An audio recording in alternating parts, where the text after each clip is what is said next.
Hey, what's up, everybody? Ethan Daly here from the GigRoots podcast. I'm your host for incredible interviews with inspirational people from all across America. On this show, we tell real stories that don't shy away from the challenges of moving from marginalized to mainstream. Each episode, we speak with the people who are diligently working toward community transformation at the grassroots level. Let's go. Hey, everyone. Welcome to another episode. Something that we don't often think about in our day to day is what we would actually do during an emergency. Let's suppose for a moment that you're working from home during the pandemic. I know, not much of a stretch. And then a family member starts choking. What do you do? Well, according to a 2018 survey, only about half of American adults actually know how to properly administer CPR. I, for one, am definitely on the other side of that equation. Well, thanks to Felicia Jackson, you don't have to become an expert in CPR in order to save a life.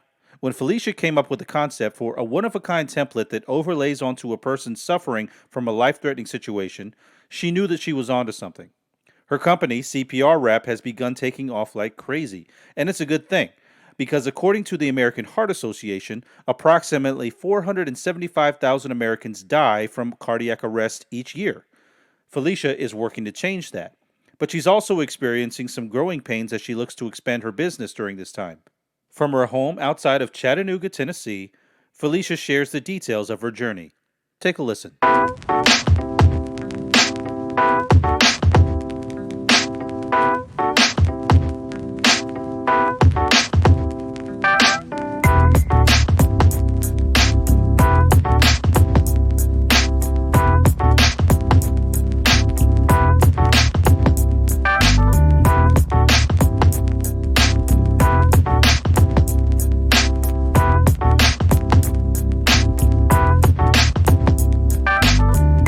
Miss Felicia Jackson of CPR Rap. How are you doing today, Miss Jackson? I am wonderful. So happy to be here. How has life been treating you in the midst of all this craziness? I know it's been ups and downs, but hey, I can't complain. I just got to keep it moving.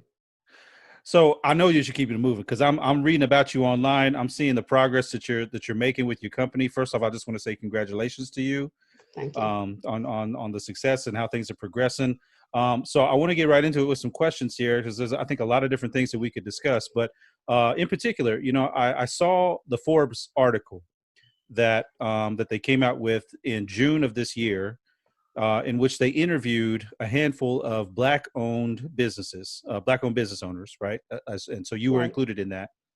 And I noticed that in that article, you said that your company, CPR Rap, has seen a 500% increase in sales since the recent resurgence of the Black Lives Matter movement.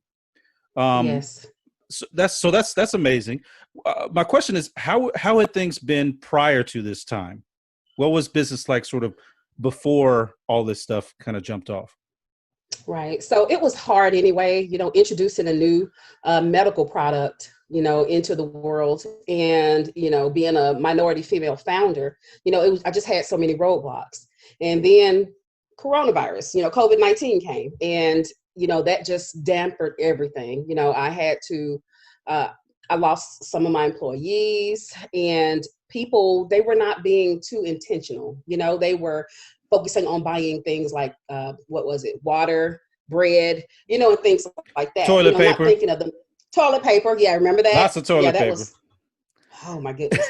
So yeah, and I was combating that, and trying to stay relevant, and so it was not looking too good for me. I won't go as far as to say we were getting ready to close our doors, but I had to get a full time job and focus on other things while trying to run my business.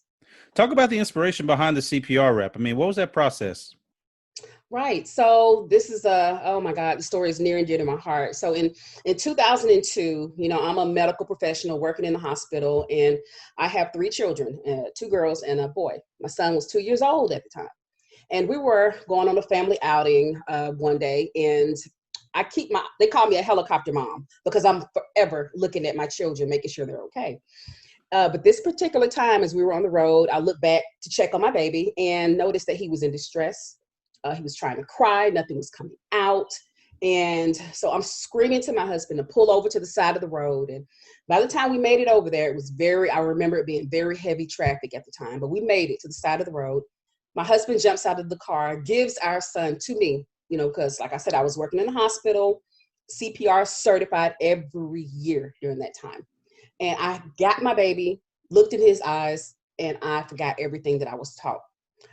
The only thing I could do was cry and shake him. And so my husband saw that I was panicking. He took our baby from my hands and saved his life. And I was livid. I was upset with myself because, for one, what if my husband wasn't there?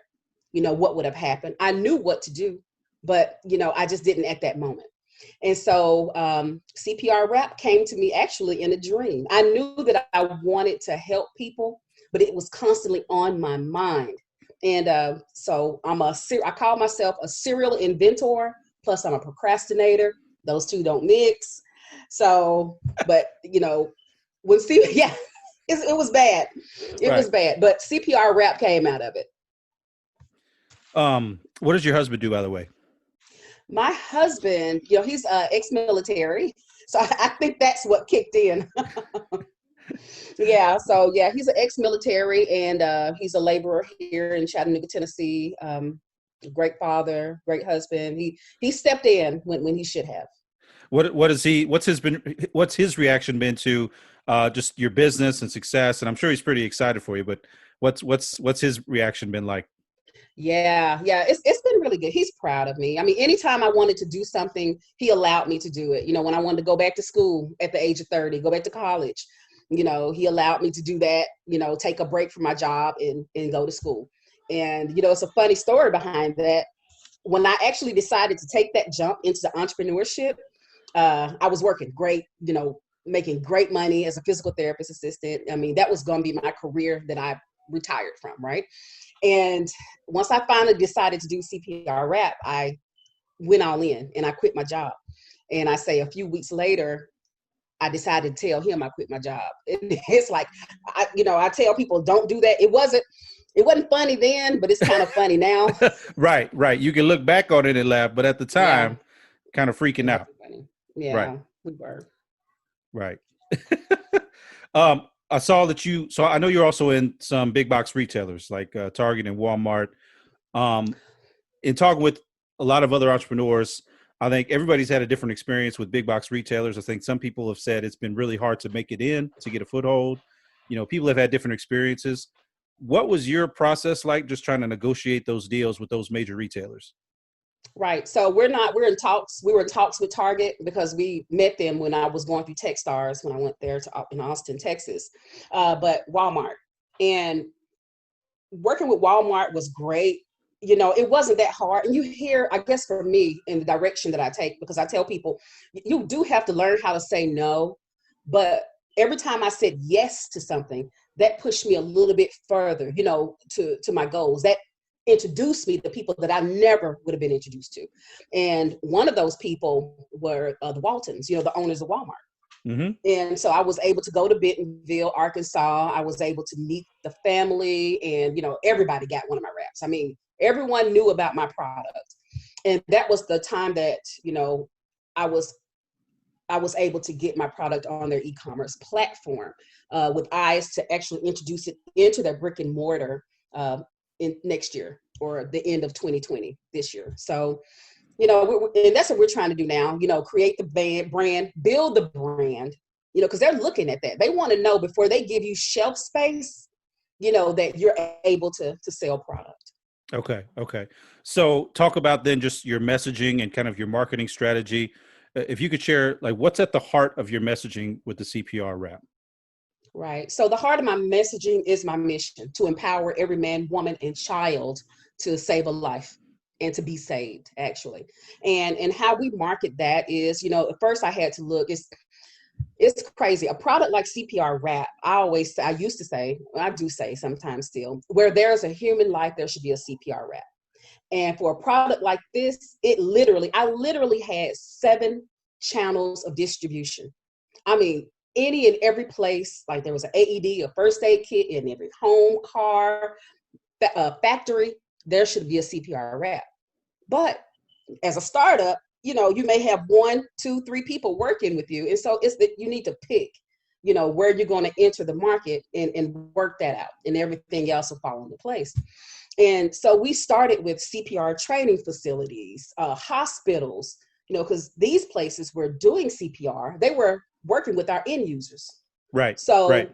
yeah, so my marketing strategy was for CPRWrap to be part of their already implemented health and safety protocol to help with them, with the community, the people they were trying to reach. The way you describe it, I mean, it's like, it seems logical, like it's something so simple. It's kind of surprising that, like, did you find that there was something else that existed like this? Because I hadn't found anything, even in my own little research. But it's kind of hard to believe that this didn't already exist. Exactly. But yeah, what was your process of kind of researching the marketplace beforehand, before this came to market? Right. So, I went through several entrepreneur accelerators and cohorts locally, because I didn't have a business degree. I didn't go to school for business. I'm medical all the way through. And so I didn't have a clue, but I knew that I had to get the information for myself. And so I Googled, for patents, FDA rules and regulations. I knew I had to do that. I knew I had to find a manufacturer, and I just did it on my own. I got the information on my own. It took a while for some of that, like talking to the FDA. I mean, me and the FDA, those people were on first name basis, because that was a year's process. Finding a manufacturer was a year's process. And so I just did all the due diligence that I could with the patents, applied for some pitch competitions because I was bootstrapping at the time, right? So I didn't have the money, to pay for an attorney, to get to get the protection that I knew I needed before I could even tell people about the product. And so I did, and was able Was to So get the did patent. that make you kind of scared to share the information with people, for fear that your intellectual property wasn't protected? You would think, probably if I don't know. My thought process is different from the normal person, but I'm thinking, who wants to rip meat off? This is a concept. They don't even know if it's going to sell. Why would they put money into something they don't know about? But I Right. did Right. always have someone sign an NDA. I always did that. But by law, for my patents, I really couldn't talk to anybody. I couldn't talk to anybody about the product anyway until I started the patent process. Sure. So yeah. Sure. Okay. And I know the patent process has to be kind of a lot to navigate. I mean, I'm curious for you to just talk about that just a little bit, navigating the patent process, because that seems to be key to your business model. Yeah. It really is. Yeah. It really, especially if you want to know, if you're not planning on licensing your product, you want to follow it through and start manufacturing on your own and work with distributors. Yeah, the patent process is needed. You have to do it.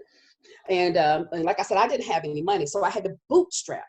But I knew that there was a provisional patent that I had to do first. And it gave him that 12-month window, to get my MVP, to get the product look and the feel, everything right before I pushed it out into the world. And so I did that, and I did it on my own. I Googled everything, and I called the USPTO, the United States Patent and Trademark Office. Yeah, they were my best friends too. So yeah, Okay. if there was a number I could call, I'm okay with texting, but I need to hear your voice. I need to see your face. And so I was able to do that, and I only paid $50 to get my non-provisional patent, because if anybody makes under $229,000 a year, you're a micro entity. And Right. so yeah, and so you don't have to pay that full hundreds or even thousands. But after it, we went to the non-provisional process, to where actually somebody's actually looking at what I'm trying to build. I had to get an attorney. Yeah. I mean, Yeah. that you have. I mean, I would. There's some people that have done it on their own, but I was not going to be that person. A lot of risk involved that are just inherent to entrepreneurship, but depending on the type of business, I mean, those risks could either go up, and it sounds like within your case, it's like there's a lot of other factors, especially because anything that happens to deal with kind of personal health, right? Personal health, be that mental health, physical health, anything that's in the healthcare space. I think there's a lot of added pressures as well as risk. Take me through kind of your SWOT analysis for CPRWrap moving forward. Like, where do you see the gaps? Where do you see maybe the potential threats? Just walk me through that SWOT analysis, if you would. Right. So with CPR Rap, I say there is no, people are going to have emergencies. So it's not affected by holidays. It's not affected by um, anything financial, like the financial market dropping, the cost is very minimal for that, and so saving a life is something that's, or being able to save a life is something that people want to do. I think it's human nature. You want to jump in and save a life. So this is not a seasonal product. It's not just on Heart Health Month. We bring a lot of attention to it and education, but it's still around, just like the fire extinguisher. That's what I like to liken my product to. You have it in the house just in case something happened. You don't want to use it, but if you need it, it's there. And that's the same thing with CPR Rap. And it's just finding those people who need it the most, who need it the most. And I know this product was not going to fit into the hands of EMTs, paramedics, or respiratory therapists, people like that. Right. And that's why it's the non-medical community, and that's the people that I'm trying to connect with. They're out there. It's more than 56, 57, like 60% of the population in the world of people that don't know CPR. Interesting. Yeah. I don't know it. So that's, so I fit within that stat. Not surprising, but very, very practical tool, right? Who do you look up to in business, or just in who's been an inspiration to you? Oh, wow. So, I won't go to like any like superstars or people that are like celebrities, should I say, that are doing it. But it's just people here, homegrown, local. Of course, my parents. My mom passed away a few years ago. I look up to her, even though, and my father, he worked from the age of 17 years old, and then there and further, he's in his 80s now, and he always had this strong work history of doing it, paying for what no credit. You don't get credit. You work for what you want in life, and you don't give up. If life hits you hard, you hit it back just as hard. And those are my heroes. My parents are my heroes. My children are my heroes. Just watching what they do as well. It's just people local, homegrown, that are in the grind. We don't have any money. A lot of people, these people don't have any money, well, my brother or my uncle gave me $50,000 to start my business. We don't have that. We have to hustle and bustle. That's the person that I look up to. I love that. Give me your take on how supportive is your local community, your town, in supporting minority-owned businesses? All right. So my town, I love my town, and like with any town, there needs to be growth, of course. And on one hand, I have some that, they will support me before people that I've known for years to support me. And I love that. I love that. But then you have other people that make decisions that can decide whether or not my product goes on a shelf, or if it's, if anything happens, if it takes the next step with my product, if I get that investment. Some people, I've interacted with people that didn't want to see me succeed, for whatever reasons. I have some stories that I could tell, and that's in any city. But it's like, how do you navigate between those people? How do you get your skin tough enough, to not make it personal, even though it is sometimes about your gender or about your race? It's so many variables in trying to start a business, on trying to get it out there. And you're going to encounter some good people, and you're going to encounter some bad people. And it's, how do you navigate through that? I'm still trying to learn, because I innately trust. I really Hmm. do. I innately trust everybody, but you can't. What's your Yeah. hope for the future? So my hope for the future for CPR Rap and for myself, for CPR Rap, I just want it to grow. And some people ask me, what is your end? What is your exit? What do you want? I want this company to grow with or without me. Will I be acquired? I hope so. I hope so, because this is more than just me. This is bigger than me. I knew that, going into it. And me, I hope for more growth as an entrepreneur, as a founder. Felicia today is totally different than the Felicia 3 years ago. Totally different. I've learned so much, with this on the job training. Yeah, I mean, that's exactly what it is. And it's a Right. journey. Right. Right. Very good. Um, Real quick, tell everybody where we can find your products and where we can find you online. Give us all the social media stuff and all that stuff. Yes, where we are on all social media. You can find us on Facebook, Instagram, Twitter, LinkedIn, and even Pinterest. Can you believe that? CPR Rap. We kept it simple. You can find us anywhere. You can Google us. And we also have our own e-commerce platform, www.cprwrap.com. And like I said, we're also on walmart.com. Excellent. I love it. Felicia, thank you so much for your time. Thank you for everything that you're doing. Best of luck to you moving forward. I appreciate you. Thank you. All right. We'll talk to you soon. Bye. Hey, everyone. Thanks for listening to the podcast. Remember to support our show so we can keep bringing the most unique content featuring the world's realest entrepreneurs. Go to our website, GigRoots.co, where you can find more episodes, give a donation to the show, and stay up to date with the latest news. Be sure to subscribe to this channel for more great content. Right now is the time to celebrate marketplace diversity and to support grassroots economics. We'll see you next time.